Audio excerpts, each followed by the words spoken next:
This program is brought to you by Teachers College, Columbia University.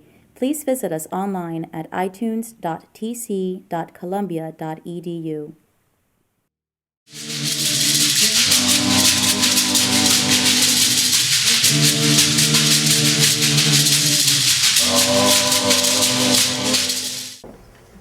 Good afternoon, everybody. Good afternoon. Thanks for having me over. What a wonderful and important topic to consider here, closing health disparities. This is a very big topic, which is why you have a big event each year around it. And I'm going to touch on one part of what is a voluminous topic that involves, of course, our own system. Sure. Involves our own society urgently. Involves questions of gender and ethnicity and exclusion. I want to touch on one aspect of this most intensively that my colleagues and I have been working on in the last few years, and that is the question of health disparities between the richest and the poorest people on the planet, and specifically the challenge of addressing health conditions and the ongoing health crisis in Sub-Saharan Africa. It raises all of the issues, of course, around this challenge, but does so in a very dramatic and specific context, because Africa is still burdened by a level of disease and massive death from pandemic diseases unlike any other part of the world. And it's our hypothesis that this can be alleviated dramatically if we put our minds and our hearts to it. And we're already finding some important results, some very, very positive and discernible results.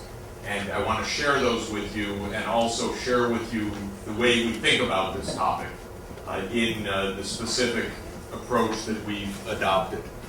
So you'll forgive me for not talking about lots of other parts of this challenge. I'll focus in on the crisis in Sub-Saharan Africa as the central challenge. Of course, we're motivated by the children and the fact that Africa loses 4 million or so children under the age of 5 every year, which is a shocking and avoidable tragedy, because almost all of the deaths of young children are avoidable at low cost using proven, standard, known preventative and curative approaches. And so the challenge is to understand why it is that these known methods of saving life and avoiding death are not undertaken and what can be done about it. And essentially, of course, at the core of all of this is extreme poverty.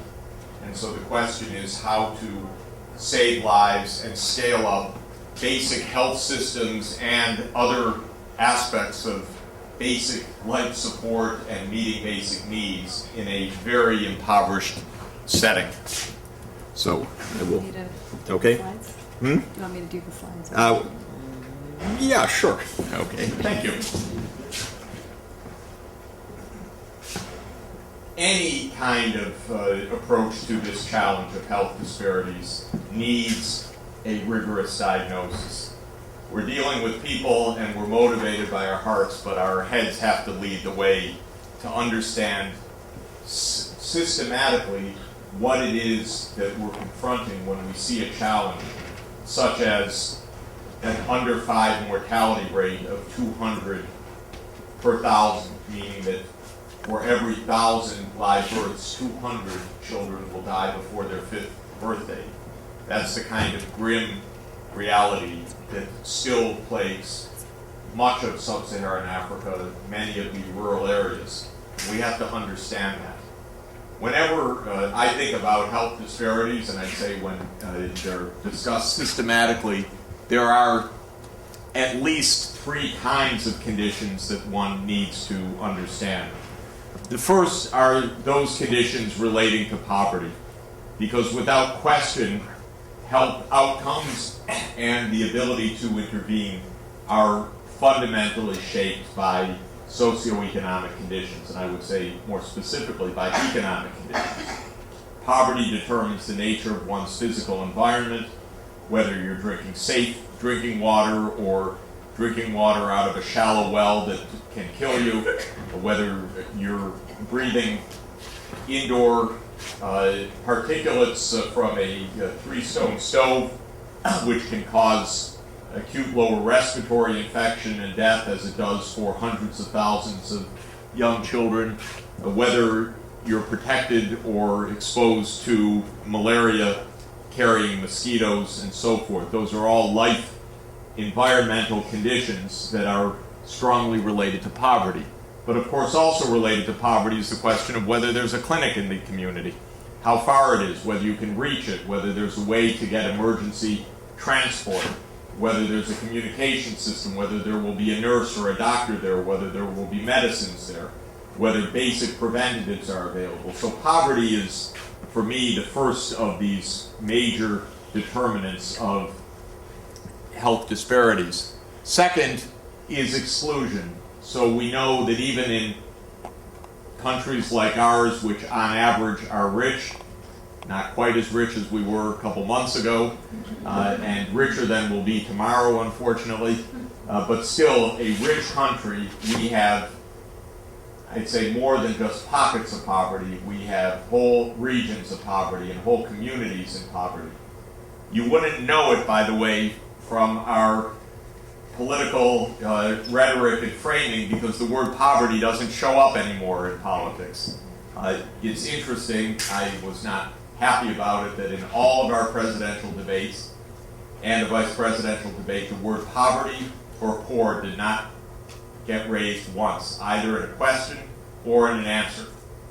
Even today, when, well, not even, when David Brooks in the New York Times wrote about how Obama administration officials responded to one of his earlier columns, he said that the officials were steadfast in their determination to help the middle class. That's our rhetoric and our politics right now. We don't have poor people, we only have a middle class.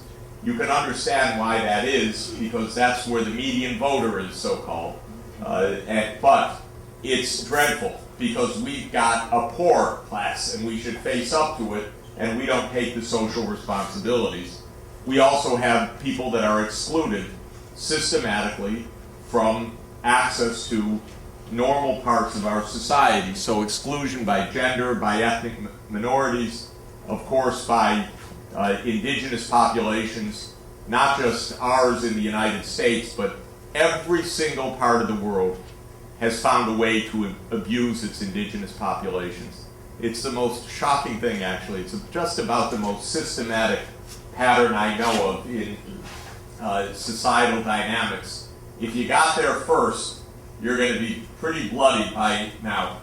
There's something that provokes a massive attack on those who have the original claim and who therefore had to be pushed aside by the newcomers in every society. So indigenous populations invariably are poorer, more excluded, pushed to more marginal life conditions. And that brings up a third aspect of health disparities, and that's physical geography.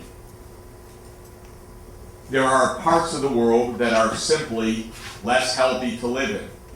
And many tropical environments are absolutely, by nature of the ecology, more burdened by infectious diseases, especially vector-borne diseases. A disease like malaria is a temperature-regulated disease. If the temperature is below 65 degrees Fahrenheit or about 18 degrees centigrade, you don't get malaria transmission. If it's above, you do. So even in the cases of rich countries like ours where there was some malaria transmission historically, it was easier to control because we have winter. whereas in tropical countries it's year-round and the burden is intrinsically much higher. Similarly, places with deficient and unpredictable rainfall tend to be poorer, face less productive agriculture, more propensity to drought, and so forth. So geography plays a very important role. Very often, geography, ethnicity, and poverty all intersect. You find very poor people of excluded groups living in marginal environments. Now, why is that? Typically, it's not because that's their native place, but because that's where they've been pushed to. So sometimes we don't recognize it that a group like the Maasai were not in the drylands of northern Kenya originally. They've been pushed, and many forest people have been pushed to very difficult places because as ethnic minorities they were literally cleared away from more productive land and pushed to more fragile environments. So these three interacting regions for health disparities can apply, and the main 2 points I want to make are that in any condition that you're addressing of health disparities, you need first a differential diagnosis. You need to make a serious, context-specific assessment. What is it that you're seeing? Ideology, leave it outside the door.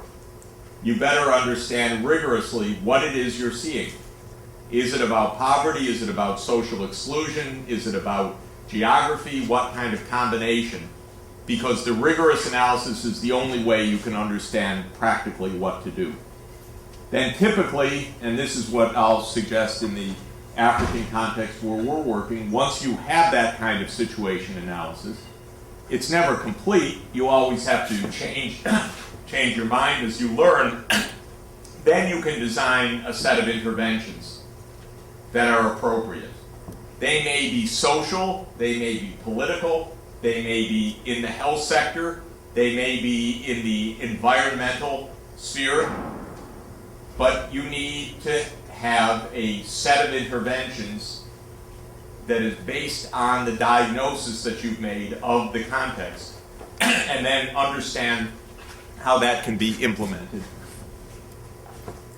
So specific things to look for in the African context: tropical ecology, unsafe water, indoor air pollution, massive nutritional deficiencies. That goes with poverty. Poverty goes with low productive farming. Low productive farming goes with marginal areas. It's all interconnected. You have to tease apart these different components, but throughout the poorest countries, nutritional deficiencies, whether total caloric intake or protein intake or specific micronutrients like zinc and iron, vitamin A and vitamin D, or omega-3 fatty acids are crucially missing from diet, and they are huge determinants of health outcomes, of course. Then there's the question of access. Are there health services? Preventative, curative health services. Also, family planning and contraception is vital for health. Of course, especially for women's health and children's health. And many poor parts of the world do not have access to contraception. And we just ended 8 years where our government did just about everything it could to make sure that continued, that lack of access, I mean. And so this is a major issue. Not only of choice and life plan, but of physical health. So poverty and social exclusion are certainly the main underlying causes of these conditions, though they mix the ecology, gender, ethnic exclusion often, and the economic factors directly. Well, that's a big slide. But I'm going to leave it with you for people that want to have a look, so you don't have to read it, scramble to take notes if you're interested. 10 years ago, I chaired a commission for the World Health Organization called the Commission on Macroeconomics and Health. And the idea was to take a look at the health conditions in the poorest countries and to ask what could be done about it. And the since I'm an economist, I spent a lot of time following the money on this. I wanted to understand how the poverty worked in producing the bad health and how more money, mainly I argued, or heavily from rich countries, could help to alleviate these health conditions. And we issued a report that pointed out that at a very small cost, with proper science-based interventions to control malaria, or to vaccinate children, or to address nutritional deficiencies, or to control other parasitic diseases, or to have antibiotics available, or to have oral rehydration therapy available, to have community health workers, a local clinic, in other words, the system of health delivery for a very low cost, specifically 0.1% of the income of the rich countries, devoted to enabling the poor countries to scale up the interventions that could make a difference, it would be possible to save about 8 million lives per year. The number 0.1% turns out to be about $35 billion a year. It's roughly what Wall Street used to take home in bonuses each year. Now, after they lost $1 trillion, $5 trillion, $10 trillion for us, they only took home $18 billion in bonuses last year. But the point I'm making is that the amounts that would be needed to change life fundamentally, to save lives by the millions every year, is tiny. It's tiny compared to every number stated every day about the bailout of this or the bailout of that. But we don't do it because we do bail out banks, but we don't bail out dying poor people. We don't do it yet.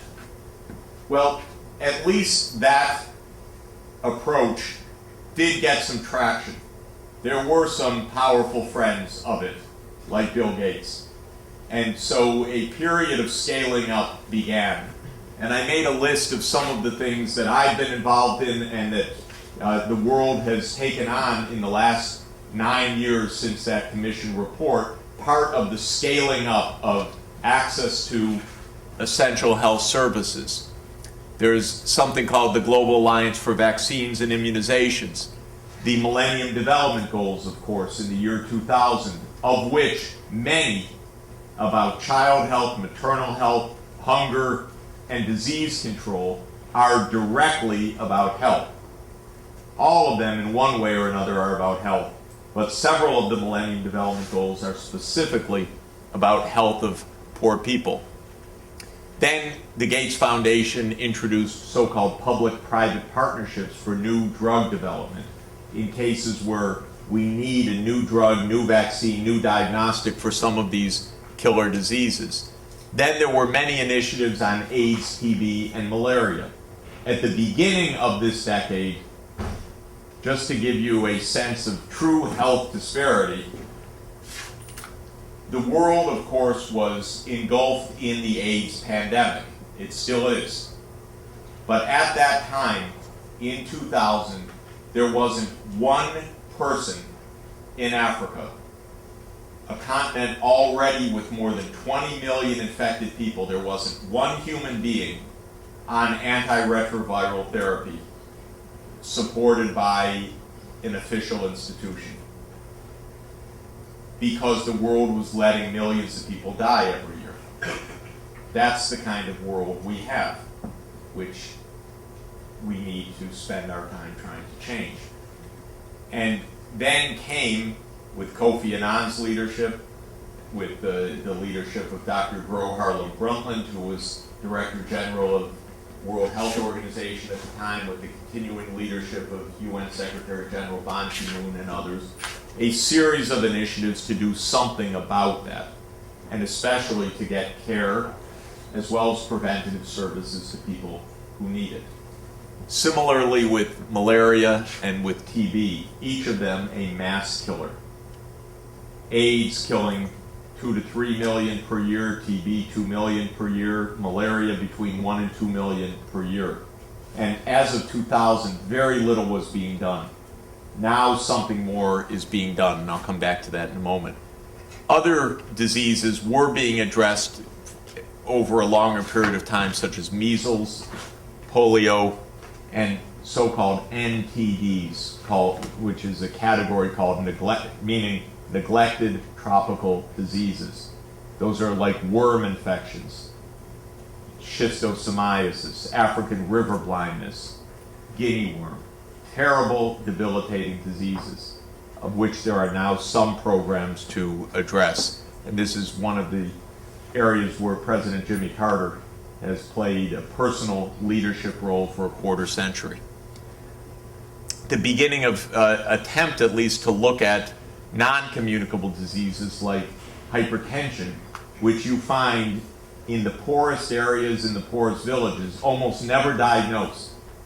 And then people have stroke or cardiovascular disease as a result of undiagnosed hypertension continuing for a long time.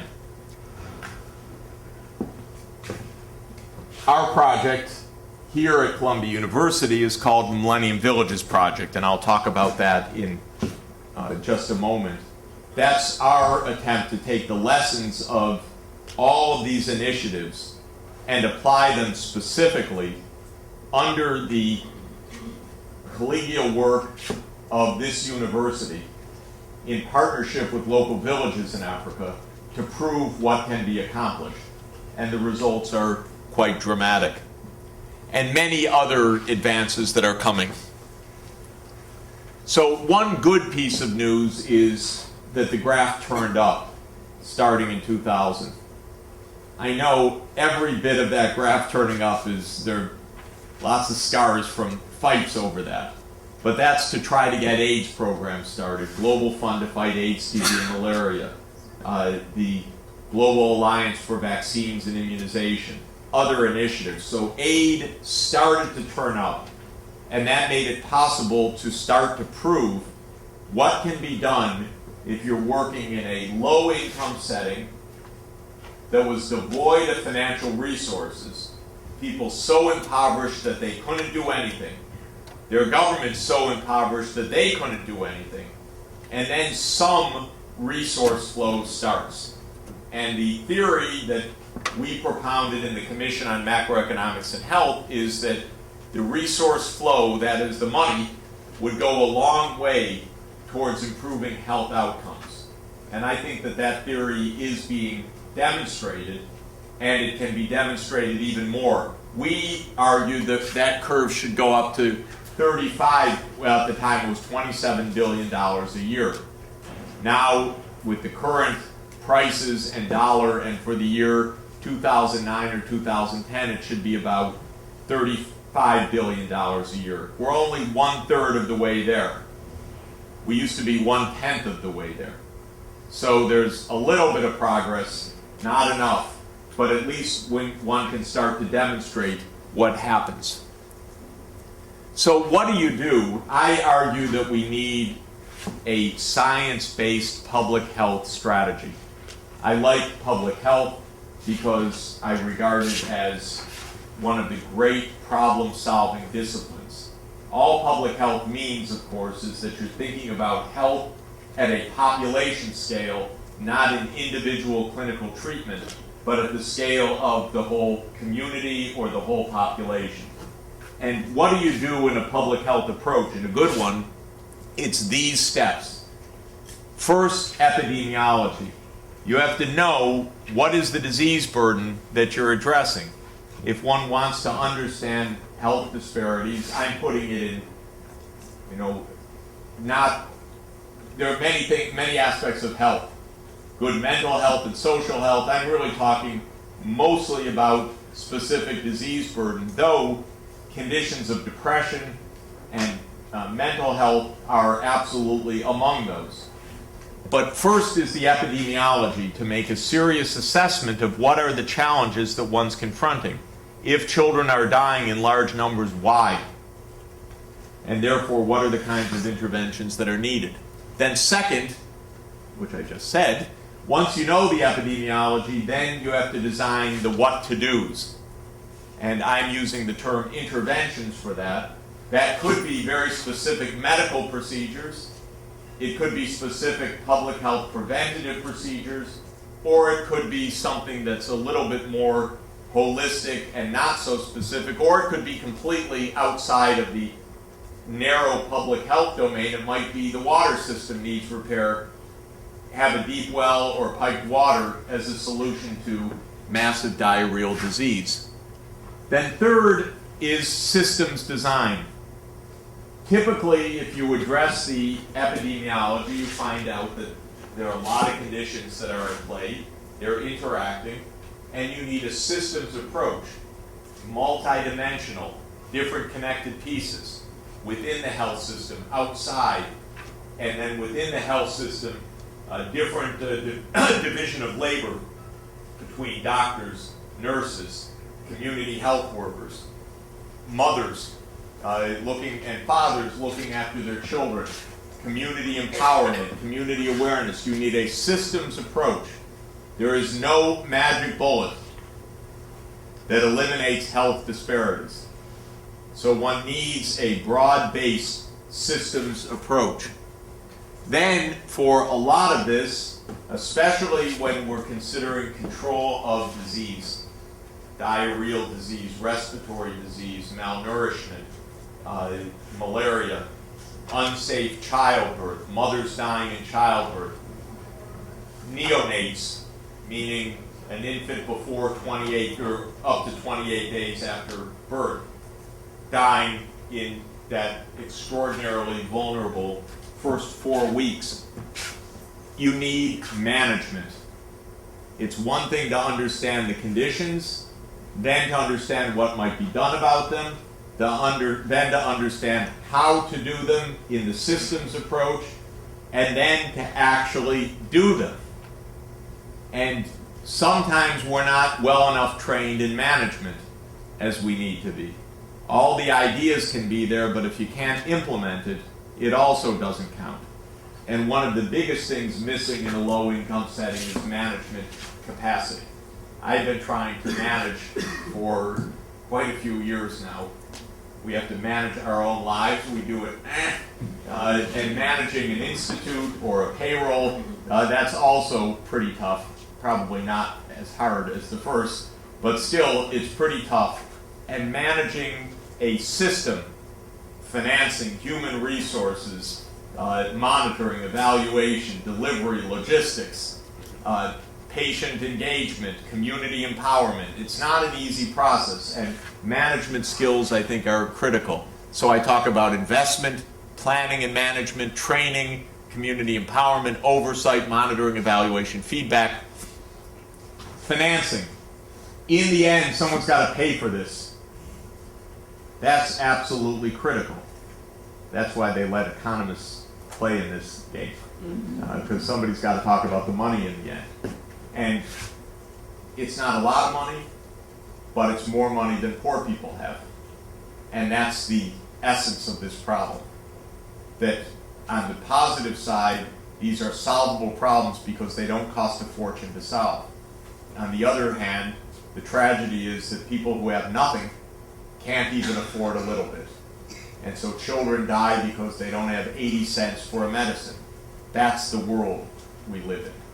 It's hard for us sometimes to imagine what it means to have nothing. But there are lots of people who have nothing. No cash income, for example. Human beings desperate to stay alive, desperate to keep their children alive, and we need a system that can accommodate that. And they can't be charged when they come to the clinic. They won't come to the clinic. That will be the end. These are kinds of problems we have in our own country, obviously, as well. You see them starkly in an impoverished village. And then finally, at the end of any list, always has to be feedback. Meaning, you have to observe how you're doing and then make adjustments. And if you aren't doing a monitoring and evaluation in real time, not to write your study, but to know what's happening, you won't get it right. So what we're doing is not a controlled experiment where we're trying something for 3 years, then we're measuring, and we're trying to design a system together with the community, and that means lots of iterations along the way. Oh, you can't have community health workers doing this, you can't assume that. We need to have a different approach for the third thing. So you need lots of feedback, constantly learning from the process that you're engaged in. So, very quickly, let me speak about each of these components and then open it up for some discussion. In the epidemiology, it's now standard in public health to identify 3 broad categories of disease. The first are a trilogy: infectious diseases, nutrition-related diseases, and unsafe childbirth, both for the mother and the infant. So that's called category 1. Category 2 are the so-called non-communicable diseases: cardiovascular disease, cancer, diabetes, and so forth. Category 3 are all the violence-related diseases, but it could be deliberate violence, suicide, accidents, trauma. And the first part of epidemiology is to separate in a community, what do you find? And if you look at the next slide, this is a worldwide attempt to disaggregate these categories across different regions of the world. I won't go into the details now, you can have a look. This is called disability adjusted life years as the measurement of how many years of life are lost in the population, controlling for population size based on these different diseases. And we're at the top, the high income countries. We have the lowest amount of disease per person. Africa is at the bottom. You see it's got a uniquely high burden of disease. But if you look at why these color codes are different at the top and the bottom, it's all these first three blocks of the table. And what are those 3? Those are the category 1 conditions. There's the infection. This is AIDS, actually. This is other infections and nutritional. This is other infection and parasitic, and this is nutrition and childbirth. It's an odd way to break it down, by the way, but I grabbed it from a book. So this is the extraordinary burden in Africa. We're facing 3 main conditions: infection, malnourishment, or specifically undernourishment, and unsafe childbirth. That tells you not necessarily the socioeconomic context or specifically the geographical context, but it does tell you what the real cause of death and morbidity is, and therefore something about what kind of strategy and systems one needs. Okay. And this is a UNICEF chart worldwide, this is global, about causes of death of children under 5, just to illustrate. You can see the giant share caused by neonatal deaths. Why do very young children die in the first 28 days? Obviously, it's extraordinarily precarious moment of life, but if the childbirth is in a hut, if the children aren't kept warm, if the mother is not informed about what are safe breastfeeding practices, if the umbilical cord is cut with a dirty blade or rubbed with dirt, as is cultural practice in some places, if the child's not kept warm, if there's complications and there's no incubator, so you're talking about clinical challenges and so forth, you get neonatal death.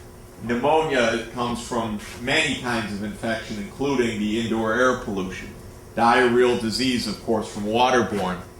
Malaria, which is a much higher burden in Africa, is mosquito-transmitted tropical disease, and so forth. So this is also consistent with what we saw on the preceding graph, where Africa, the bar just above it was South Asia, India, Pakistan, Bangladesh, Nepal, Sri Lanka, which is the second big area of large burden of disease per capita. Okay, I'm going to move fast. You can go next. So, intervention strategies. There's something very specific about this challenge. Not only are the disease conditions specific, but the poverty is pervasive. So one has to think about ways to address these conditions in an impoverished setting. Can't be too fancy. There's not going to be big hospitals around in the rural areas. There's not going to be lots of doctors and nurses. One has to think about how to address these conditions in a way that is feasible. I'm not saying within the absolutely constricted resources locally available, because the whole theme is we're going to add in resources from outside, but still to do it in a highly cost-efficient manner because the resources that are available are so scarce. The world's resources are not so scarce. It's the resources available to poor people which are so scarce. I just want to make clear the distinction. It's not that we couldn't do a lot more. We choose not to. We have to understand what can be done, what is the basic package that can be put in place, and a few guidelines that are very helpful. First, it is to deploy scalable interventions. This can't be, again, relying on very fancy CAT scans and dialysis machines and MRIs and so forth. This has to be scalable, basic, replicable interventions. Second, invariably, you need to engage both the health sector and the non-health sector. It may be the agronomists are playing a role, the nutritionists are playing a major role, the water managers are playing a major role, and so on. Third is combining prevention and treatment. Fourth is that households are the locus of probably most of the health care, because mothers, and you'd like to think fathers, but I'm going to say mothers, take care of their children and need the help to do so, so they need to be empowered to be able to do so. You need tricks of the trade, so-called mass application. For instance, vaccine days, all the children get vaccinated, or every household gets bed nets in a free distribution, and so forth. And then application of M-Health. This is new. Mobile health technologies. The power of the mobile phone or the other handheld devices for public health will be absolutely phenomenal. Tell me, by the way, am I going hours too long? No, No. You haven't gotten your 10-minute sign yet. Okay, good. Because I have a tendency to speak for a semester. So you have to start waving me off okay, but just to make sure. All right. 18 minutes. All right, fine. So there are many kinds of diseases that can be very quickly controlled, and typically are not, simply because the basic interventions are not made available, or people are not trained in the very basic things that can be done. And I've shown in this graph some of the so-called quick wins that have been achieved for some of these parasitic diseases, like lymphatic filariasis or elephantiasis, which is a mosquito-transmitted disease, trachoma, which causes blindness, schistosomiasis, which is a worm infection. All of these have really powerful, very low-cost medicines or preventatives that can be applied. And people live lives of misery because they don't have access to very basic things like an insecticide-treated bed net. And yet, with a little bit of forethought and determination, you can scale up the access to these treatments very rapidly and powerfully. So what is really happening not in all aspects. In some cases, this is social, that certain groups just are excluded. In some cases, it has a lot to do with gender, that women in some societies just are not thought about in terms of gaining access to crucial health service needs. But in general, in the setting that we're working in throughout Sub-Saharan Africa, the problem is poverty. And poverty means that the most basic resources cannot be brought to bear. And that's true, incidentally, whether you're thinking about the household, the community, or the national government. A lot of times there are protests against the national government. Why don't they do something? And so on. Now, sometimes these governments are quite miserable, like Mugabe, for example. But very often they're just poor. And there's no way to mobilize the resources that are needed at any level. The households can't afford it. You say, okay, households can't afford it, we're going to give community insurance. That's kind of a World Bank idea.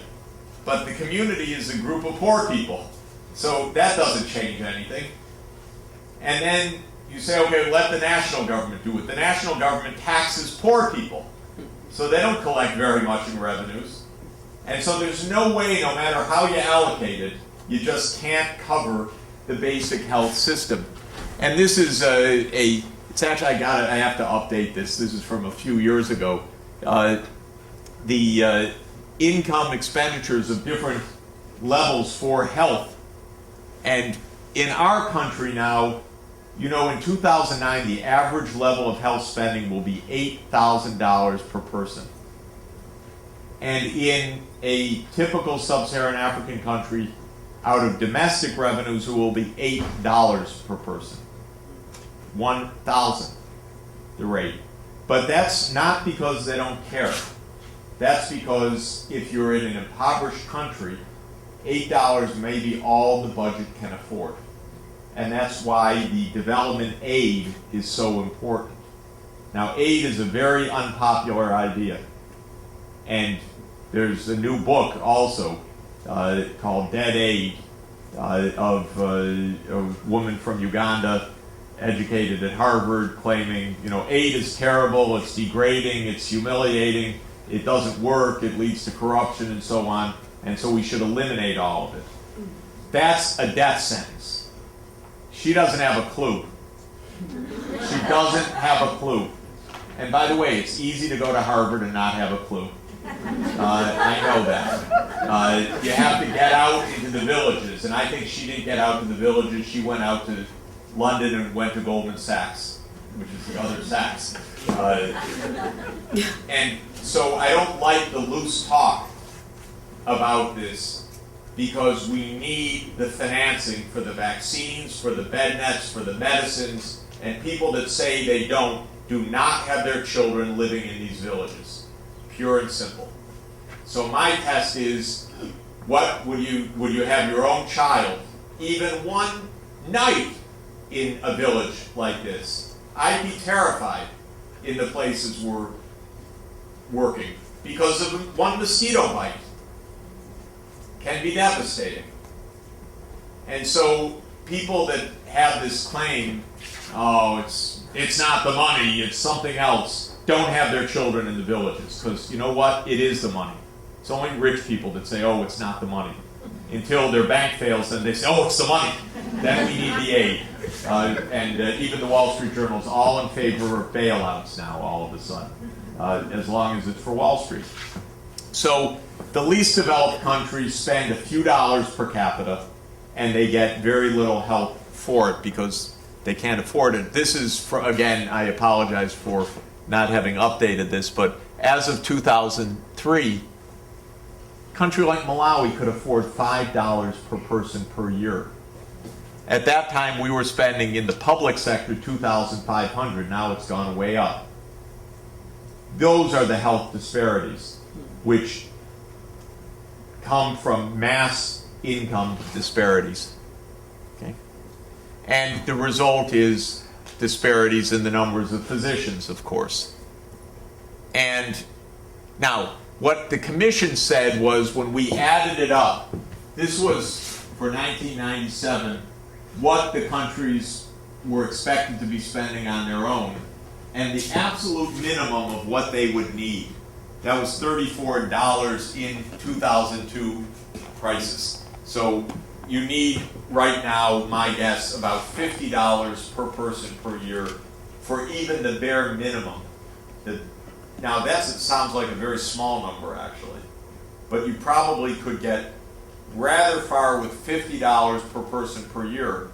It's pretty tiny, but it could go a long way with immunizations and bed nets and antibiotics and oral rehydration and the like.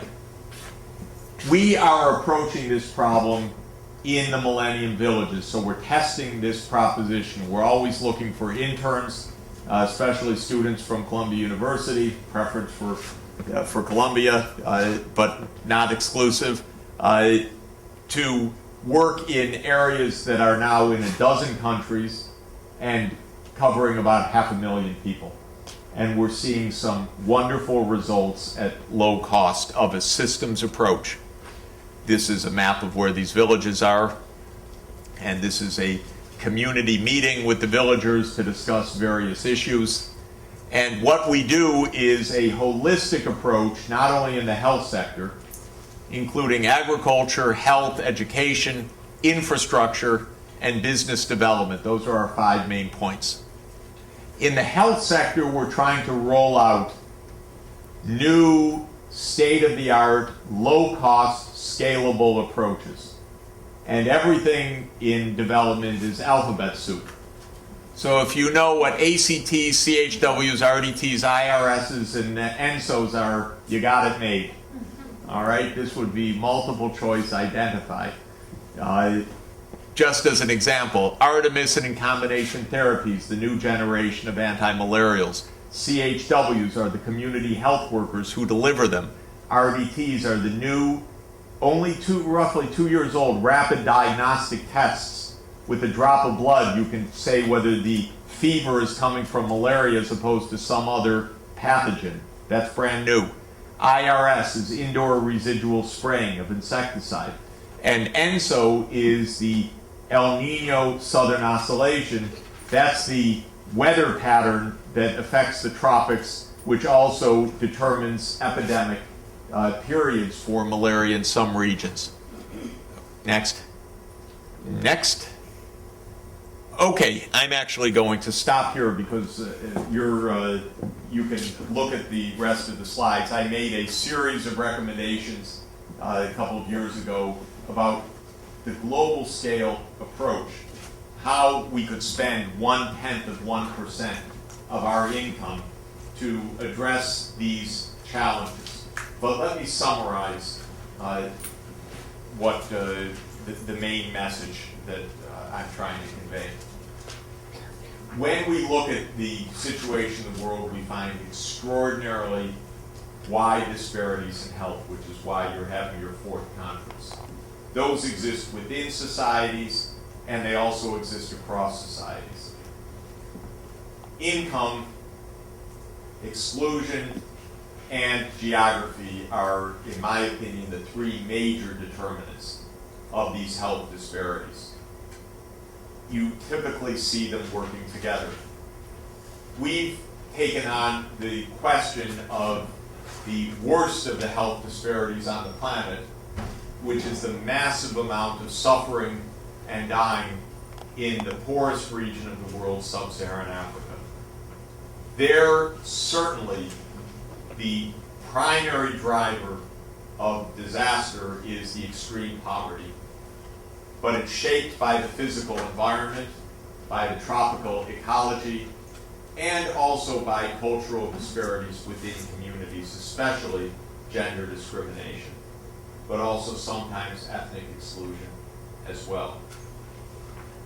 Once you identify the core of where these disparities emerge from, both in their literal pathogenesis, what are the causes of disease in the biological sense, and then step back, understand the social context, and then step back one more time and ask what can be done about them. it turns out that a lot can be done about this kind of suffering. Everything that causes the mass death, malaria, respiratory infection, diarrheal disease, unsafe childbirth, vaccine-preventable diseases, neglected tropical diseases, vitamin deficiencies, caloric and protein deficiencies. That's the range. All of those have scientifically proven interventions that can be brought to bear on them. Now, people don't live in intervention space, they live in communities. So whatever you do has to be delivered in communities. There has to be a real-life way to translate the theory, the potential money, the potential instruments into real help delivery. And that involves not only a systematic approach, but it involves a tremendous engagement with the communities as well. Our hypothesis is that this can be accomplished on the order of about $50 per person per year. And with that amount of money, it should be possible, given the power of our tools now, the new kinds of medicines, the long-lasting anti-malaria bed nets, the cell phones that can be great for emergency reports, for empowering community health workers, even for taking pictures of skin conditions and emailing them back to a clinic for advice. Many things that can be done now that are extremely exciting, for training people on the phones, because now we're getting, I kind of love this part of it because it's even happening in the villages, that we're getting wireless broadband to greatly empower people who just a few years ago were stuck in real physical isolation. And now they're not stuck in that isolation. That one can design the responses. I showed you cases of the quick disease decline. We're seeing that in malaria. We're seeing that in unsafe childbirth. We're definitely seeing that in measles. We're definitely seeing that in deworming.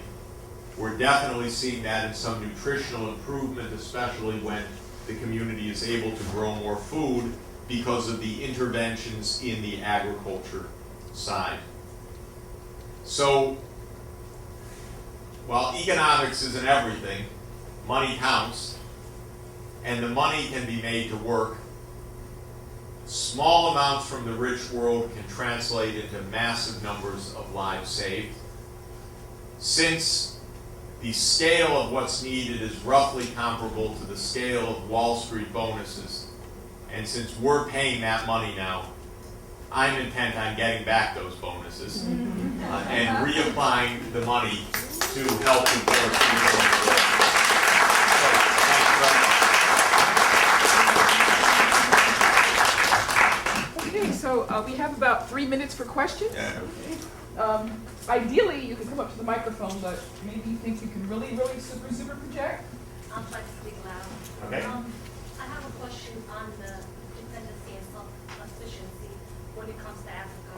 I'm from that culture and growing up from there, providing donations and economic stuff, which you mentioned is important, but also is the dependency for the people is to be able to take pride in self-sufficiency. What do you think are these, when you provide these donations, are they really providing training to the people in there, or are they just providing resources, and what is it really the agenda of these aids? Great, thank you.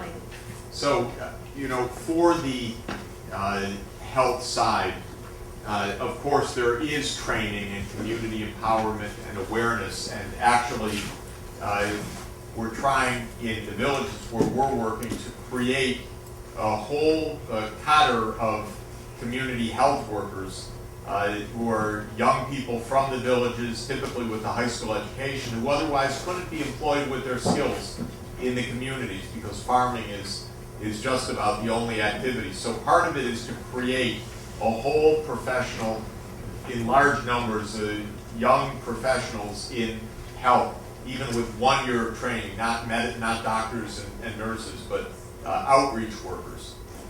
Part of it is training for economic self-sufficiency.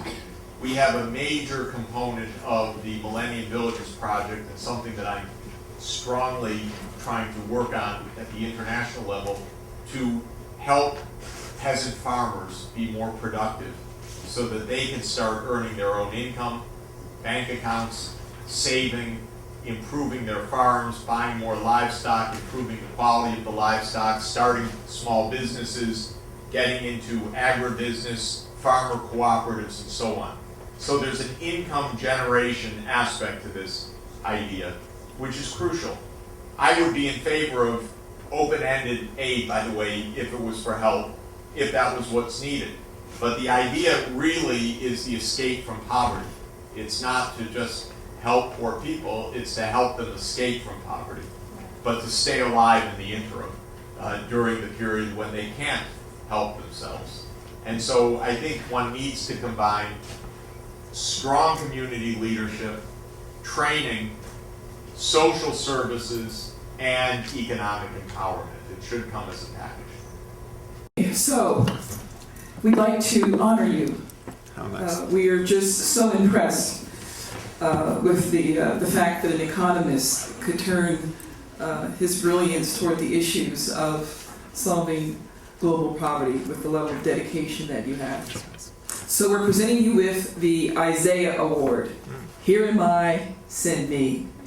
For outstanding service in seeking justice and correcting oppression, honoring Jeffrey D. Sachs, PhD, Director of the Earth Institute, Quidlet Professor of Sustainable Development, and Professor of Health Policy and Management at Columbia University, and Special Advisor to the United Nations Secretary General on the Millennium Development Goals, for providing leadership in ending extreme global poverty and ensuring environmental sustainability, March 6, 2009.